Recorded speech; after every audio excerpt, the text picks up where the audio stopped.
प्रिय विद्यार्थी भैया बहनों, आज मैं आपके सामने अशोक के फूल नामक निबंध का व्याख्या भाग 5 लेकर उपस्थित हूँ। मुझे मानव जाति की दुर्दम निर्मम धारा के हजारों वर्ष का रूप साफ दिखाई पड़ रहा है। मनुष्य की जीवनी शक्ति बड़ी निर्मम है। वह सभ्यता और संस्कृति के वृथा मोहों को रौंदती चली आ रही है। न जाने कितने धर्माचारों, विश्वासों, उत्सवों और व्रतों को धोती बहाती यह जीवन धारा आगे बढ़ी है। संघर्षों से मनुष्य ने नई शक्ति पाई है। हमारे सामने समाज का आज जो रूप है वह न जाने कितने ग्रहण और त्याग का रूप है। देश और जाति की विशुद्ध संस्कृति केवल बाद की बात है। सब कुछ में मिलावट है, सब कुछ अविशुद्ध है। शुद्ध केवल मनुष्य की दुर्दम जिजीविषा जीने की इच्छा है। वह गंगा की अबाधित अनाहत धारा के समान सब कुछ को हजम करने के बाद भी पवित्र है। प्रस्तुत गद्यांश में हजारी प्रसाद द्विवेदी जी ने मनुष्य की जीवनी शक्ति वह महत्वपूर्ण है। बाकी अन्य बातें, रीति रिवाज, परंपराएं, संस्कृति यह उसके लिए उतना महत्व नहीं रखती। इन्हीं बातों को इस गद्यांश के माध्यम से स्पष्ट किया है। वह कहते हैं कि मुझे मानव जाति की दुर्दम निर्मम धारा के हजारों वर्ष का रूप साफ दिखाई पड़ रहा है। दुर्दम का तात्पर्य होता है कठिनाई से दबाई जाने वाली। निर्मम यानी जो मोह ममता से रहित हो। तो वह कहते हैं कि मुझे मानव जाति की कठिनाई से दबाई जाने वाली मोह माया से दूर उसकी क्रूर विचारधारा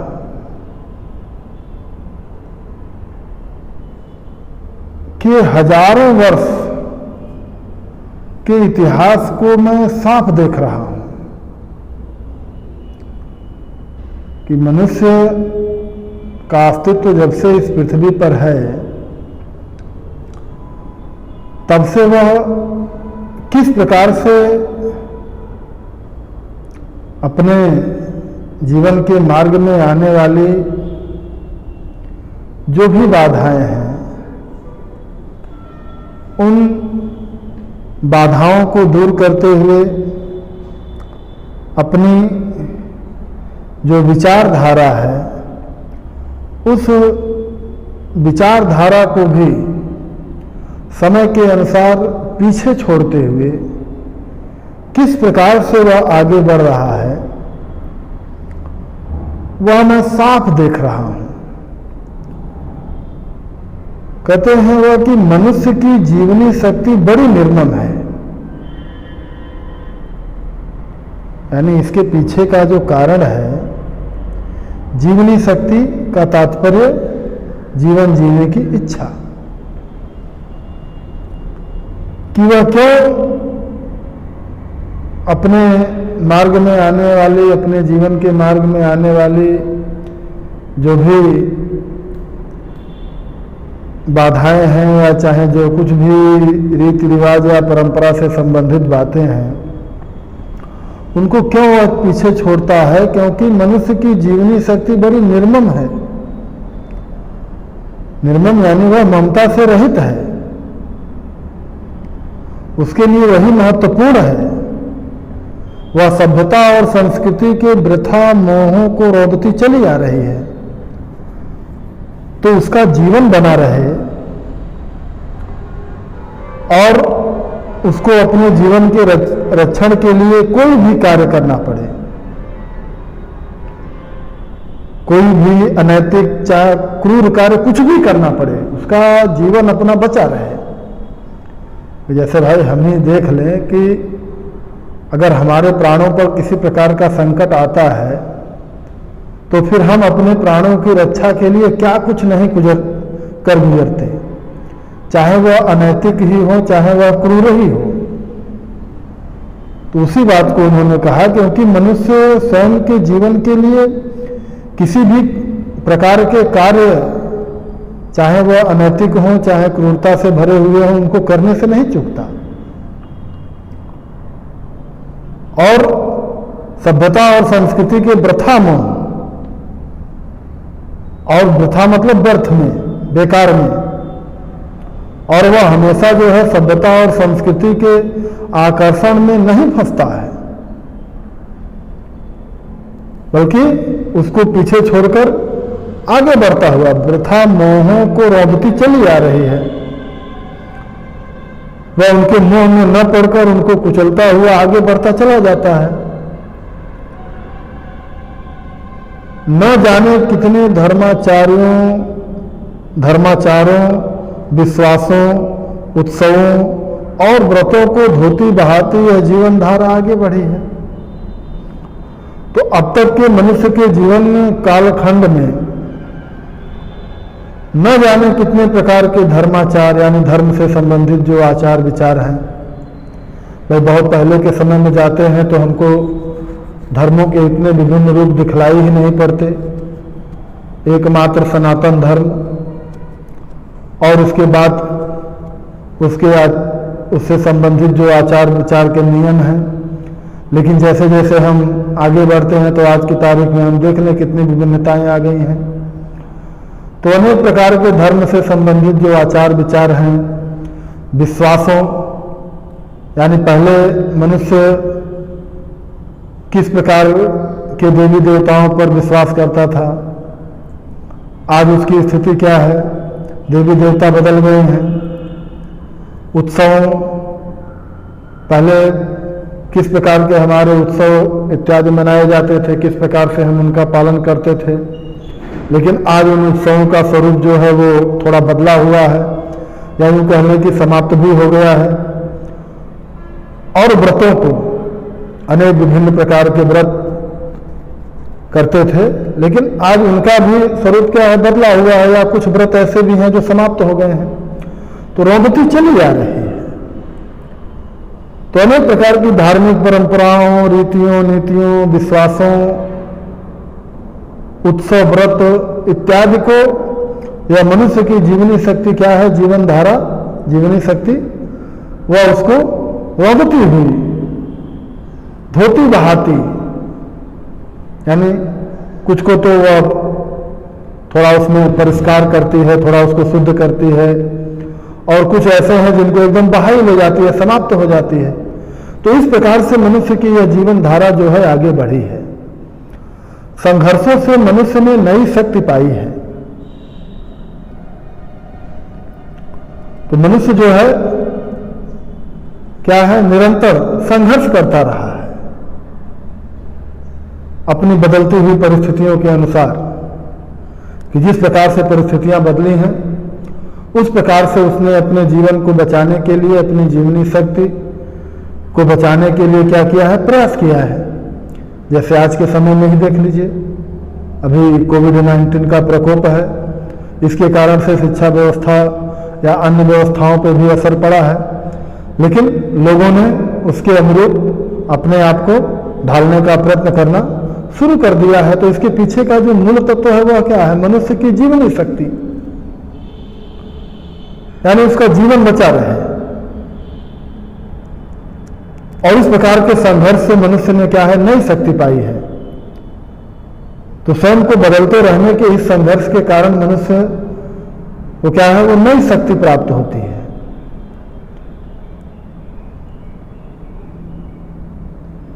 हमारे सामने समाज का आज जो रूप है वह न जाने कितने ग्रहण और त्याग का रूप है। तो आज जो हम अपने सामने समाज का यह रूप देखते हैं, तो हजारी प्रसाद द्विवेदी जी कहते हैं वह न जाने कितने ग्रहण और कितने त्याग का रूप है। तो न जाने कितनी सभ्यताओं, कितनी संस्कृतियों को हमने ग्रहण किया है, और न जाने कितनी प्रकार के रीति रिवाजों, कितने प्रकार के व्यवहारों को, कितने प्रकार की संस्कृतियों को हमने छोड़ा है। ऐसा नहीं है कि आज का जो हमारा स्वरूप था एकदम ठीक ऐसा ही जो है कुछ वर्ष पहले या कुछ 100 वर्ष पहले रहा हो। कुछ चीजों को हमने क्या है धोया, और कुछ को क्या किया है त्यागा है, कुछ को ग्रहण किया है और कुछ को त्यागा है। तो उनकी कुछ बातों को हमने ग्रहण किया और कुछ बातों को एकदम छोड़ दिया है। तो देश और जाति की विशुद्ध संस्कृति केवल बाद की बात है। यानी आज हमारे देश और जाति की जो विशुद्ध संस्कृति है वह क्या है, केवल बाद की बात है। यानी ऐसा नहीं है कि पहले भी ऐसा ही था, उससे कुछ परिवर्तित रूप है आज का। तो इसीलिए उन्होंने कहा कि यह बाद की बात है, पहले ऐसा था ऐसा नहीं है, सब कुछ में मिलावट है। तो आज जो कुछ भी है सब कुछ में मिलावट है। जैसे हम देख लें कि जो चीजें हमारे पूर्वजों द्वारा पहले के समय में उनका किसी प्रकार का कोई पालन नहीं होता था, आज हम इस प्रकार के परंपराओं का भी धीरे धीरे पालन करने लगे हैं। जैसे हैप्पी बर्थडे हो गया है, मैरिज एनिवर्सरी हो गया है, पता नहीं कितने कितने डे हो गए हैं। तो इस प्रकार आज जो कुछ भी है उन सब में किसी न किसी प्रकार की मिलावट है, सब कुछ अविशुद्ध है। तो वह पूर्ण रूप से शुद्ध नहीं है। शुद्ध केवल मनुष्य की दुर्दम जीजीविषा जीने की इच्छा है। तो शुद्ध क्या है, केवल मनुष्य की दुर्दम यानी कठिनाई से दबाई जाने वाली जीवन जीने की इच्छा है। जिस प्रकार मनुष्य तब जीता था उसी प्रकार अब भी जी रहा है। बाकी उसके बीच में जो आने वाले जो भी व्यवहार हैं, जो भी रीति रिवाज हैं, जो भी परंपराएं हैं, तो जो भी उसके आचरण से संबंधित जो बातें हैं वो नगण्य हैं। शुद्ध है केवल मनुष्य की क्या है, जीवन को जीने की इच्छा। वह गंगा की अबाधित अनाहत धारा के समान सब कुछ को हजम करने के बाद भी पवित्र है। तो जिस प्रकार से गंगा की धारा वह अपने रास्ते में आने वाले जो भी बाधाएं हैं, जो भी मतलब कुछ भी जो कुछ भी उसके रास्ते में पड़ता है, लेकिन सब कुछ को बहाती हुई भाई कितने गांव भी आ जाते हैं, कितने जीव जंतु भी उसकी धारा में आ जाते हैं, लेकिन इतना सब कुछ करने के बाद भी क्या है, वह पवित्र है। तो उसी प्रकार यह जीजीविषा अर्थात मनुष्य के जीवन जीने की इच्छा भी है कि वह भी गंगा की अबाधित यानी जो बाधित न की जा सके, अनाहत यानी जो हत न किया जा सके, जो घायल न किया जा सके। तो उसी प्रकार मनुष्य की यह जीवन जीने की इच्छा भी है कि वह भी अपने जीवन जीने के मार्ग में आने वाली जो कुछ भी बाधाएं हैं उन सभी बाधाओं को दूर करती हुई आज जो है पवित्र है।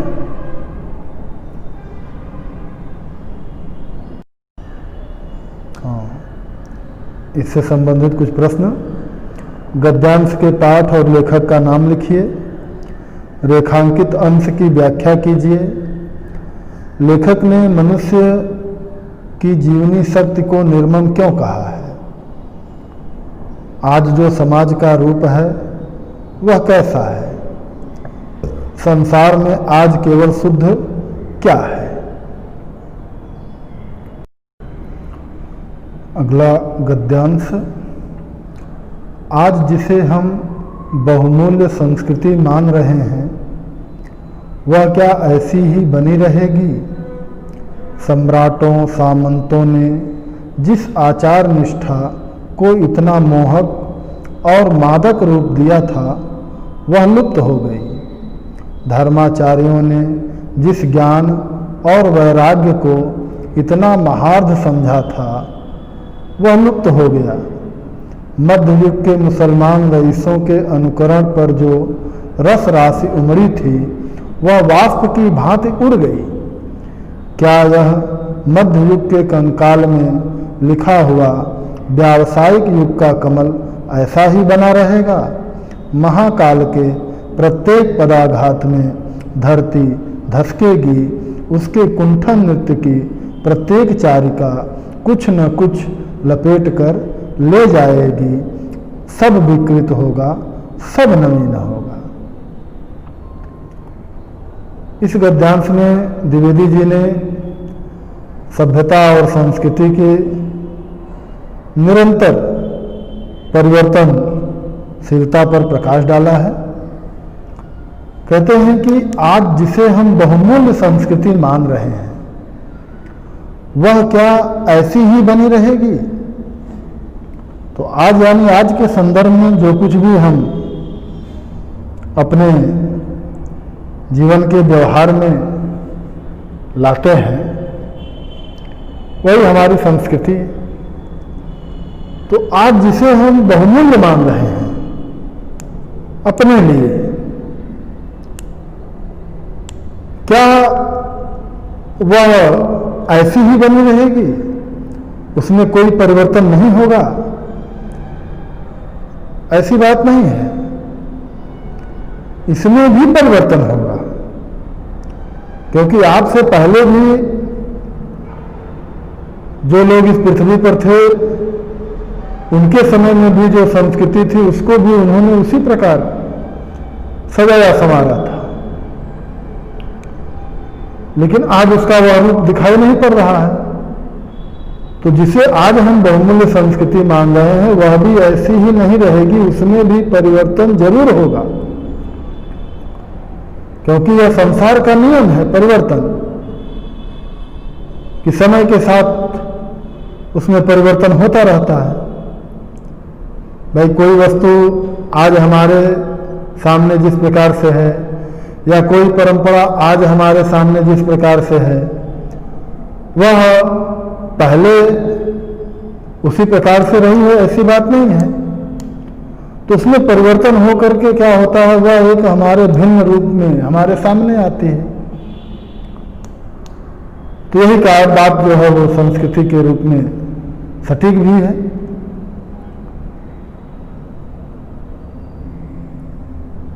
सम्राटों सामंतों ने जिस आचार निष्ठा को इतना मोहक और मादक रूप दिया था, तो वह कहते हैं कि यही कारण है, कौन सा कारण? परिवर्तन। कि जिस सभ्यता जिस संस्कृति को सम्राटों और सामंतों ने क्या लिखा यहां? आचार निष्ठा। आचार निष्ठा मतलब आजकल आप कभी मध्य युग के धारावाहिक आते हैं तो उन धारावाहिकों में देखिए कोई सम्राट या कोई राजा रहता है तो जितने भी दरबार में लोग बैठे हुए रहते हैं किस प्रकार से उसकी आवा भगत खूब हाथ को ऐसे सर पे रख के अपना सिर नीचे झुका करके करते हैं। जो जितना ही ज्यादा झुकाता था वह उतना ही ज्यादा राजा के द्वारा उसको सम्मान मिलता था। तो इस प्रकार की जो चाटुकारिता संस्कृति का जन्म सम्राटों और सामंतों के द्वारा हुआ, वह संस्कृति भी कम नहीं थी, वह संस्कृति भी आकर्षित करने वाली थी। लेकिन वह संस्कृति भी क्या हो गई? लुप्त हो गई। वह भी लुप्त हो गई।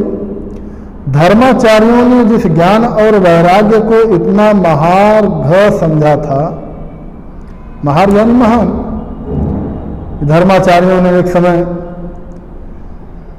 क्या केवल ज्ञान और वैराग्य की भावना को जो है बहुत ही महान यानी महंगा समझा था, उसको महान समझा था, उसकी समाज में प्रतिष्ठा की थी,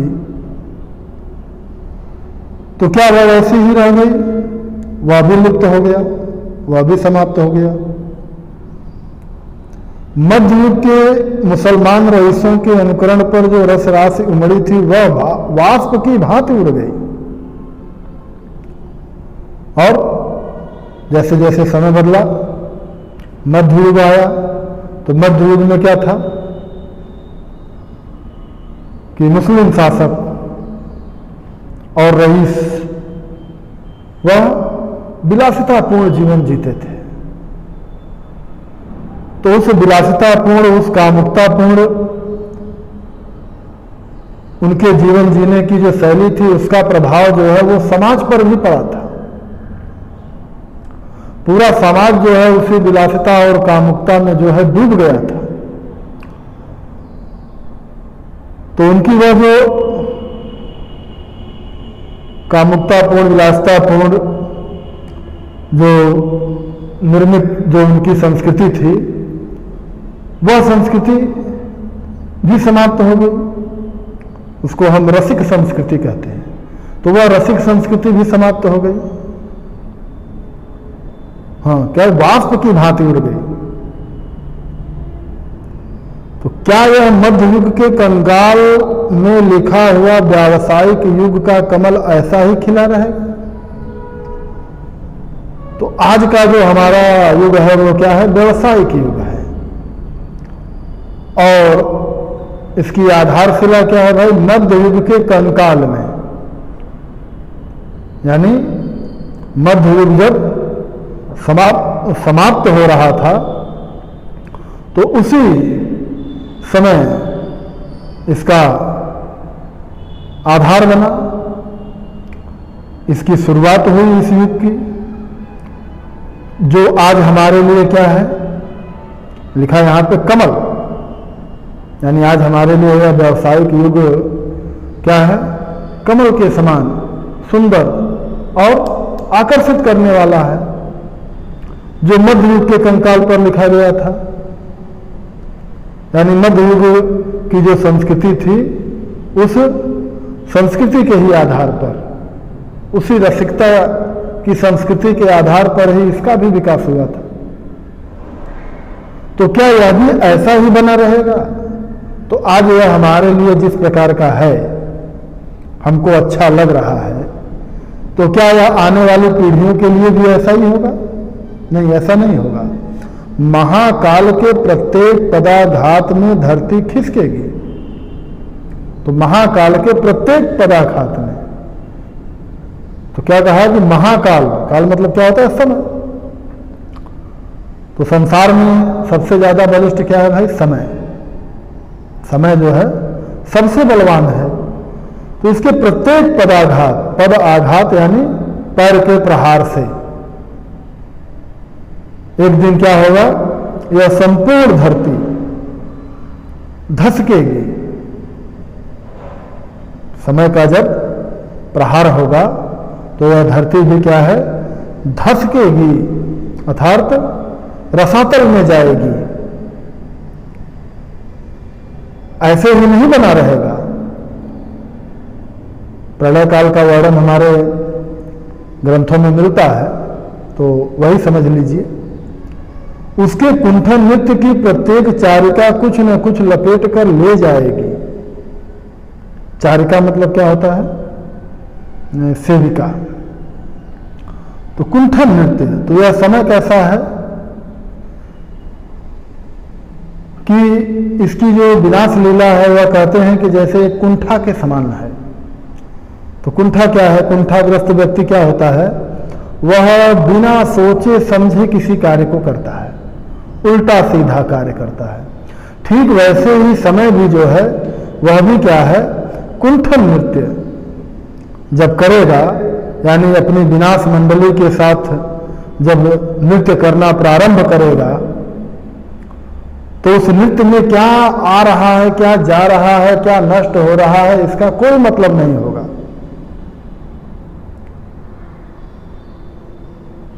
तो विनाश मंडली के साथ जब वो अपना भीषण नृत्य करता है तो क्या होता है उस कालखंड में, तो प्रत्येक चारिका, तो उस मंडली की कोई ऐसी एक प्रतिरूप सेविका का दिया है कि जो कुछ भी बचता है उसको अपने साथ समेट करके ले जाती है, या यूँ कह लें कि कुछ वस्तुओं का अस्तित्व भी समाप्त हो जाता है। तो उसी प्रकार समय के कुंठन नृत्य में भी जो कुछ भी आएगा वह क्या होगा, कुछ समाप्त हो जाएगा, कुछ बच जाएगा, सब विकृत होगा, सब नवीन होगा। तो यानी जो कुछ भी आज दिखाई पड़ रहा है इसमें कुछ विकृत हो जाएगा, यानी उसका स्वरूप बदल जाएगा और कुछ ऐसी चीजें, नई चीजें भी हमारे सामने निकल करके आएंगी। तो इससे संबंधित जो प्रश्न है, गद्यांश के पाठ और लेखक का नाम लिखिए, रेखांकित अंश की व्याख्या कीजिए, सम्राटों सामंतों ने किस प्रकार की संस्कृति को जन्म दिया था, मुसलमान रईसों की देखा देखी किस प्रकार की संस्कृति उमड़ी थी, और अंतिम है आज का व्यावसायिक युग। ये व्यावसायिक लिखा हुआ है, थोड़ा स्पेस कम हो गया। युग किससे निर्मित है। आज के लिए इतना है।